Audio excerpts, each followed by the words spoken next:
नमस्कार दोस्तों, मेरा नाम है विवेक और आप देख रहे हैं एग्ज़ाम से हेड यूट्यूब चैनल, जहां पे डेली आपको 2 लेटेस्ट वैकेंसी के बारे में बताया जाता है। जी हाँ, हर रोज़ आपके लिए 2 गवर्नमेंट जॉब लेके आते हैं।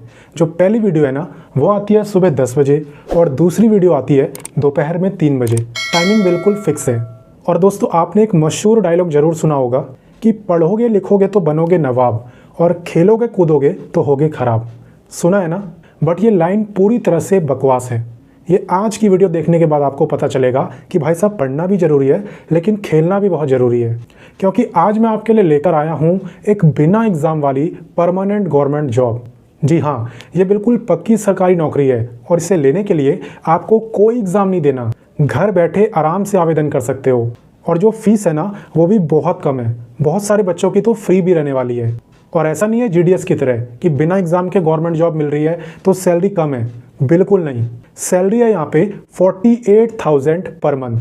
जी हाँ, 48,000 रुपये पर मंथ यहाँ पे आपकी सैलरी रहेगी और ये गवर्नमेंट जॉब आपको बिना कोई एग्ज़ाम दिए मिलेगी। तो आप बस वीडियो को पूरा देखो। इस वैकेंसी की A to Z complete information मैं आपको दे दूंगा। चाहे बात हो इंपॉर्टेंट डेट्स की कि आवेदन कब से शुरू होंगे, कब तक कर सकते हैं, क्वालिफिकेशन क्या है, सैलरी क्या है, एज क्या है, सिलेक्शन कैसे होगा, अप्लाई कैसे करना है, सब कुछ आपको बता दूंगा। आपके मन में कोई डाउट नहीं रहेगा। चलिए शुरू करते हैं। तो सबसे पहले मैं आपको बताता हूँ विभाग का नाम। आखिर ये बिना परीक्षा वाली सरकारी नौकरी निकाली किसने है? तो दोस्तों, ये जो गवर्नमेंट जॉब है ना, ये निकाली है आईटीबीपी ने। आईटीबीपी का नाम तो आपने सुना ही होगा। सुना है तो कमेंट करके मुझे इसकी फुल फॉर्म बताना। और हाँ, गूगल से चीटिंग मत करना। मुझे आपकी जनरल नॉलेज चेक करनी है, गूगल से आंसर नहीं देखना, वो तो मैं भी देख सकता हूँ। तो बिना चीटिंग करे मुझे आईटीबीपी की फुल फॉर्म बताना, जो भी मन में आए लिख देना। चलिए बात करते हैं इंपॉर्टेंट डेट्स की। यहाँ पे दोस्तों वैकेंसी बिल्कुल लेटेस्ट है। ये जो वीडियो है ना, ये मैं बना रहा हूँ 4 मार्च को और आवेदन भी यहाँ पे 4 मार्च से ही हो रहे हैं। तो आप देख सकते हो बिल्कुल लेटेस्ट गवर्नमेंट जॉब है, आज ही आई है। एंड फॉर्म भरने की लास्ट डेट है 2 अप्रैल। 2 अप्रैल तक आप इस वैकेंसी में अप्लाई कर सकते हो। टोटल पोस्ट भी मैं आपको बता देता हूँ। टोटल पोस्ट की अगर बात करें तो टोटल 133 सीट्स हैं। ऐसा नहीं है कि 5 है 10 है, 133 सीट है। और सबसे अच्छी बात मैंने आपको स्टार्टिंग में ही बता दी कि इस गवर्नमेंट जॉब को लेने के लिए आपको कोई भी एग्ज़ाम नहीं देना। बिना एग्ज़ाम दिए ये सरकारी नौकरी आपकी हो सकती है। तो इतना अगर आपको समझ आ गया है तो चलिए हम आगे बढ़ते हैं। अब दोस्तों, मैं आपको बताने वाला हूँ एलिजिबिलिटी के बारे में, यानी कौन इस गवर्नमेंट जॉब के लिए अप्लाई कर सकता है। तो अगर बात करें एलिजिबिलिटी की, तो यहाँ पे कोई भी 10वीं पास आईटीबीपी के अंदर कांस्टेबल बन सकता है।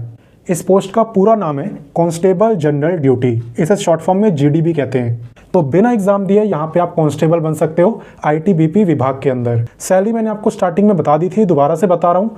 यहाँ पे सैलरी की अगर बात करें ना, तो 21,700 आपका बेसिक पे है। ठीक है, ये सिर्फ बेसिक पे है। इसके बाद आपको एचआरए मिलता है, डीए मिलता है, टीए मिलता है, बहुत सारे अलाउंसेस मिलते हैं। और सब कुछ मिलाकर आपकी सैलरी कितनी होती है? 48,000 पर मंथ। मैंने आपको स्टार्टिंग में बता दिया था। तो सैलरी बहुत अच्छी है। जिसका भी सिलेक्शन होगा उसकी तो पूरी लाइफ सुधर जाएगी। तो ये आपको समझ आ गया होगा। तो चलिए आगे ले चलता हूँ।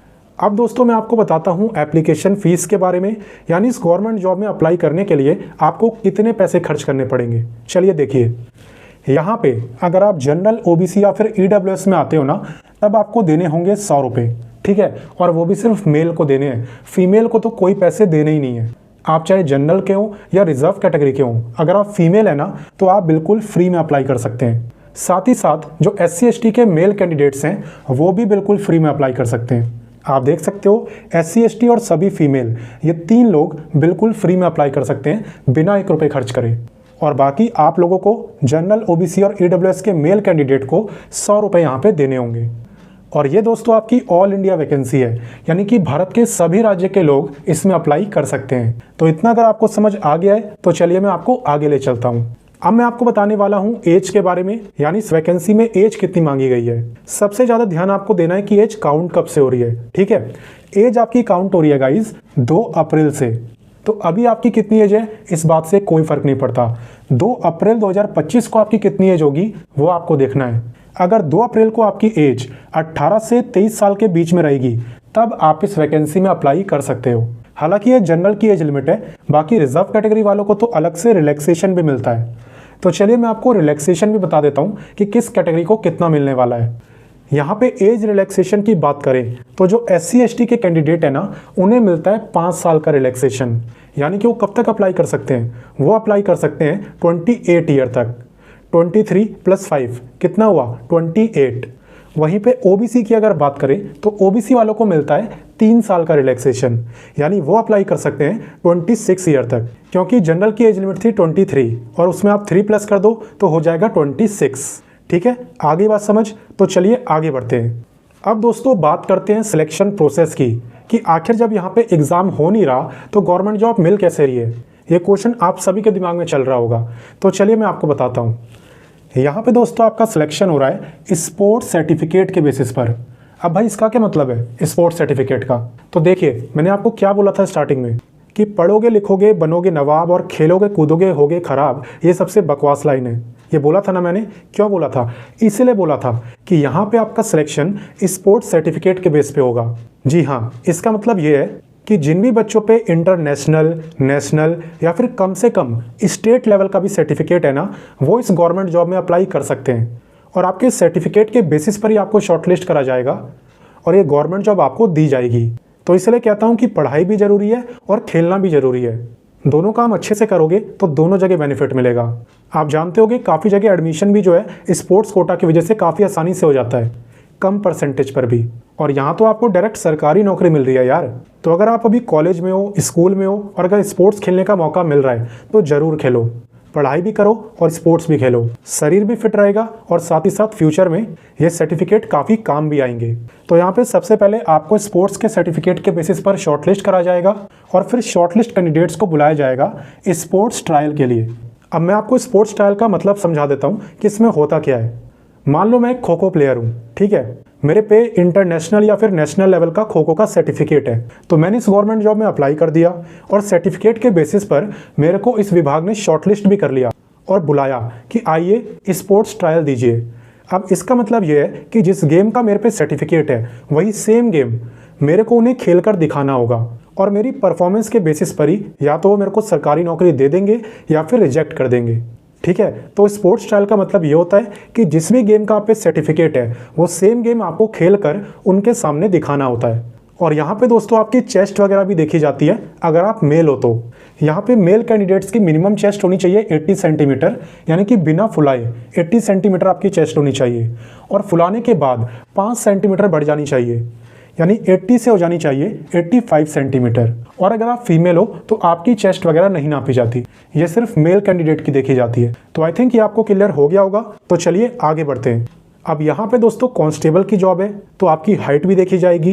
तो चलिए मैं बताता हूँ कि इसके अंदर कितनी हाइट की रिक्वायरमेंट है। तो हाइट रिक्वायरमेंट की अगर बात करें ना, तो अगर आप मेल हो और जनरल OBC या फिर SC में आते हो तब आपकी मिनिमम हाइट होनी चाहिए 170 सेंटीमीटर।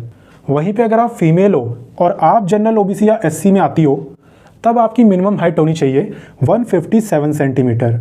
बाकी जो ST कैटेगरी के हैं ना, ST कैटेगरी के, उन्हें यहाँ पे रिलैक्सेशन मिलेगा। चलिए मैं बताता हूँ। यहाँ पे दोस्तों अगर आप ST कैटेगरी से हो तब मेल की मिनिमम हाइट होनी चाहिए 162.5 सेंटीमीटर और अगर आप फीमेल हो तब आपकी मिनिमम हाइट होनी चाहिए 150 सेंटीमीटर। और ये रिलैक्सेशन सिर्फ किसे मिल रहा है? ST कैटेगरी को। इसे आप ध्यान में रखना। तो आई थिंक ये भी आपको क्लियर हो गया होगा। तो चलिए अब मैं आपको अप्लाई करना भी सिखा देता हूँ। यहाँ पे दोस्तों आप किसी भी गवर्नमेंट जॉब में अप्लाई करो ना, आपको बस 3 बातों का ध्यान रखना होता है। कौन सी है वो 3 बातें? चलिए मैं आपको बताता हूँ। यहाँ पे दोस्तों वीडियो के डिस्क्रिप्शन में जाना, वहाँ पे मैंने आपको अप्लाई का लिंक दिया है। अगर आपको डिस्क्रिप्शन ना खोलना आता हो तो कमेंट करके पूछ लेना, मैं बता दूंगा आपको। तो वीडियो के डिस्क्रिप्शन में जाना, वहाँ पे अप्लाई लिंक पे क्लिक करना। क्लिक करते ही जब आपके सामने पेज खुलेगा, जो वेबसाइट खुलेगी, उसमें आपको क्या करना है? सबसे पहले आपको करना है रजिस्ट्रेशन। सबसे पहले आप रजिस्ट्रेशन करोगे। रजिस्ट्रेशन करने के बाद स्टेप 2 में आपको फीस की पेमेंट करनी है और उसके बाद आप स्टेप 3 में आओगे जहां पे आप कंप्लीट एप्लीकेशन फॉर्म को भर पाओगे।